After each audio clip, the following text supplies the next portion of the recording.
Thank you and welcome back. Back. Welcome forward into this next discussion about resilience, your next installment of 500 Seconds, our urgency meeting about resilience. This, by the way, is part 2 about gravity and love. So as a review from part 1, I think it was yesterday, the question I posed to you was, can I drop you without gravity? So if you can, I'm not going to go back to step 1 or part 1. Let's move on to part 2. If you get a chance, if you didn't listen to it yet, listen to part 1 and then into part 2. So I was trying to start with, or what I ended the part 1 with, keeping it simpler. And I was saying in that part 1 that this attraction that we really cannot refute that exists, the existence and reality of gravity that attracts you and I, that attracts you to you, or things in your world and your realm. Same to me, or for me. It's not just people or things, it's circumstances, events, occurrences. Things happen, but they're drawn to you. Yes, I'm a little more ethereal here. It's drawn by what you focus on, what you quote unquote think about, but what you observe on a more regular basis, and becomes more of a reality to you in each moment that you are focused on that. So it is about the frequency, the vibration, your attention, your awareness. So the topic of energy in matter, like you and I, and the matter of gravity, those are not separate observations. Actually, gravity is just a simpler, perhaps more general term to lessen the argument about why we are here together today, now.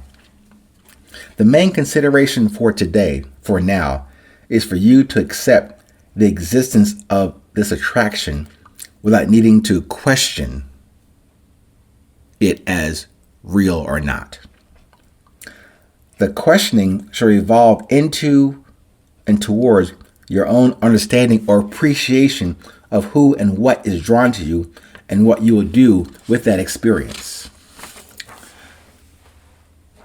That you think you must control it or resist it or deny it, stop it, hoard it, hold it, or restrict it or share it.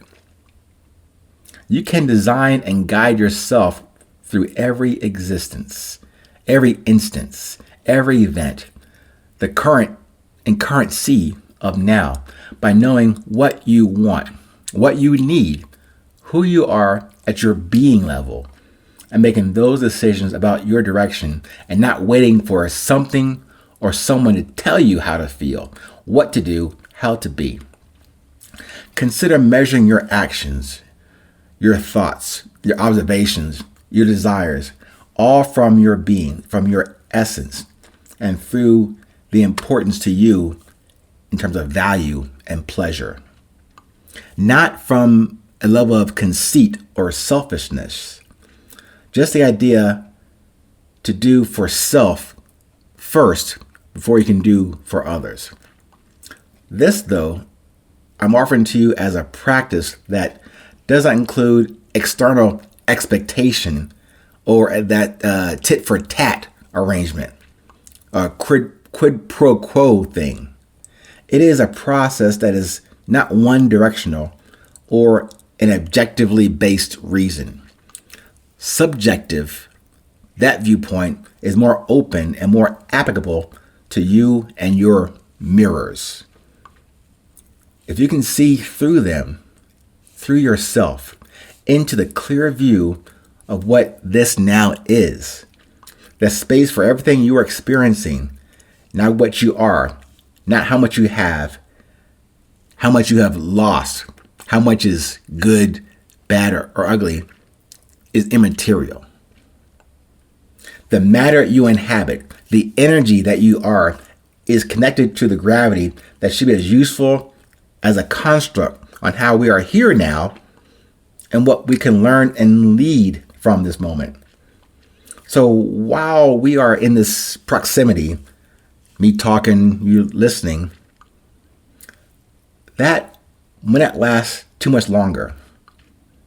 But that gives us a chance to observe and exchange our respective missives, our respective messages, our respective small prophecy without posturing and the award expected beyond ourselves. Your presence should not be hindered or enhanced from this exchange. You continue or choose not to. You decide to proceed or to recede with the presence that was and is yours before you visited with me here today. Regardless, your gravity, your presence, your being persists.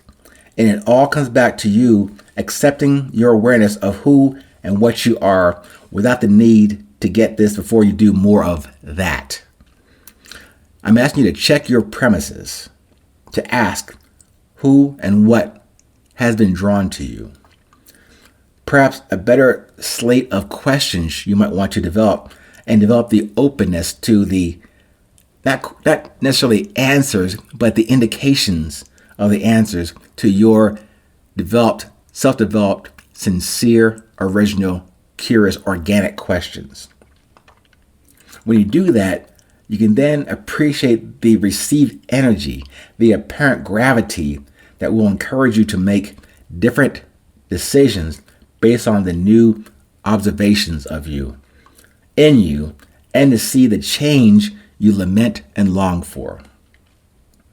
Now you are changing the conditions that may require you to change the conditions of your heart of the matter you are interested in. So, back to the original question in part 1. I cannot drop you without gravity. I cannot drop you as I do not control gravity, very similar to the rampant conscious and subconscious thoughts that I cannot control either. What I can do, however, is to become more aware and observant of those thoughts and occurrences and people, of situations that I encounter that are drawn to my presence, to my existence. If I am clear or satisfied with those attractions, perhaps I could or should address or argue against gravity or people or conditions. Those are options. Or maybe I should just adjust what I think about, what I observe, starting with myself, then with the other external occurrences and events that I experience.